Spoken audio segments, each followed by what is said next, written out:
I am extremely proud to stand before you on this significant day, which serves as a reminder to all of us of how far we've come, but also amid celebration, a reminder of the road ahead. I want to tell you a story that'll sort of give context to my being here and my work with UN Women. When I was just 11 years old, I unknowingly and somehow accidentally became a female advocate. It was around the same time as the Beijing conference, so a little over 20 years ago, where in my hometown of Los Angeles, a pivotal moment reshaped my notion of what is possible. See, I had been in school watching a TV show in elementary school, and this commercial came on with the tagline for this dishwashing liquid, and the tagline said, "Women all over America are fighting greasy pots and pans." Two boys from my class said, "Yeah, that's where women belong, in the kitchen."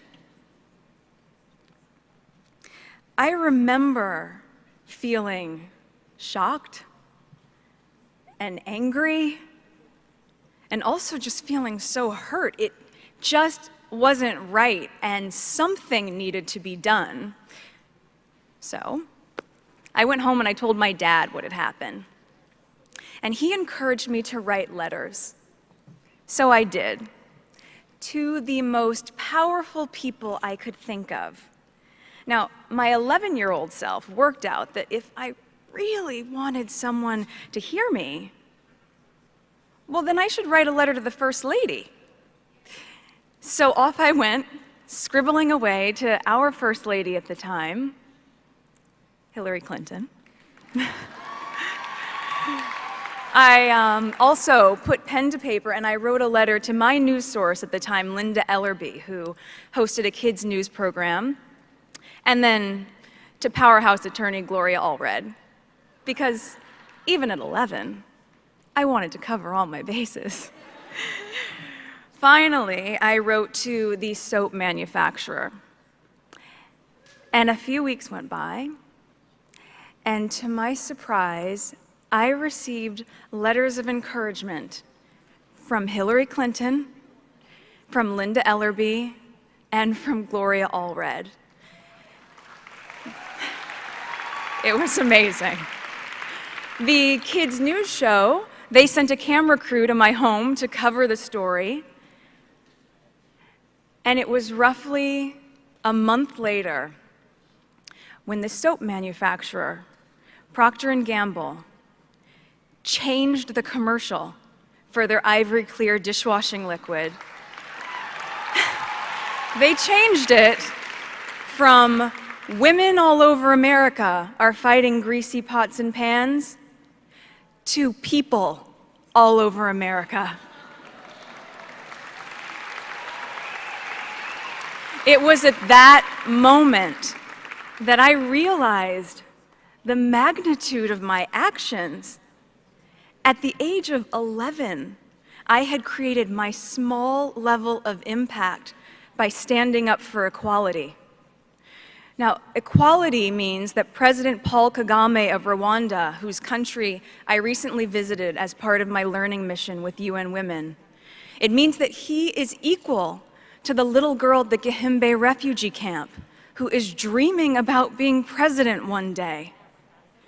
Equality means that UN Secretary General Ban Ki-moon is equal to the young intern at the UN who is dreaming about shaking his hand.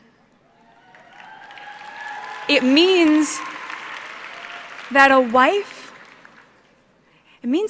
is equal to her husband, a sister to her brother.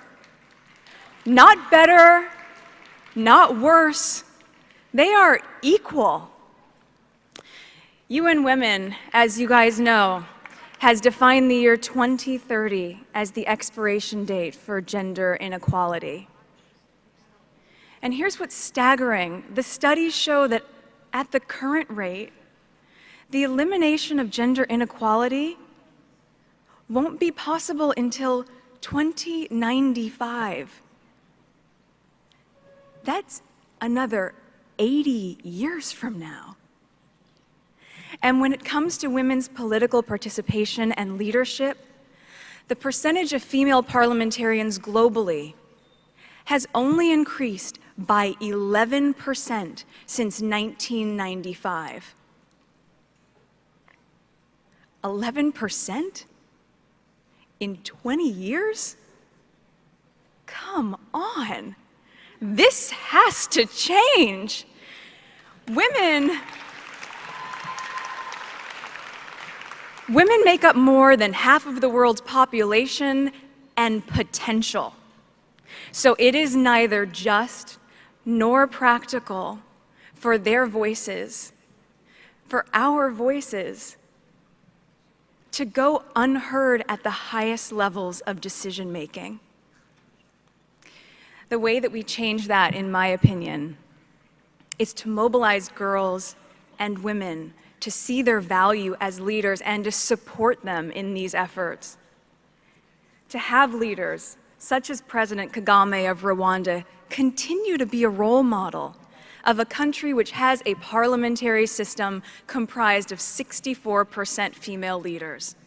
I mean, it's the highest of any government in the world, and it's unbelievable. We need more men like that, just as we need more men like my father, who championed my 11-year-old self to stand up for what is right. In doing this, we remind girls that their small voices are in fact not small at all, and that they can affect change. In doing this, we remind women that their involvement matters, that they need to become active in their communities, in their local governments, as well as in the highest parliamentary positions. It is just imperative. Women need a seat at the table. They need an invitation to be seated there. And in some cases, where this isn't available, well then you know what? Then they need to create their own table. We need a global understanding that we cannot implement change effectively without women's political participation. It is said that girls with dreams become women with vision. May we empower each other to carry out such vision, because it isn't enough to simply talk about equality. One must believe in it, and it isn't enough to simply believe in it. One must work at it. Let us work at it together, starting now. Thank you so much.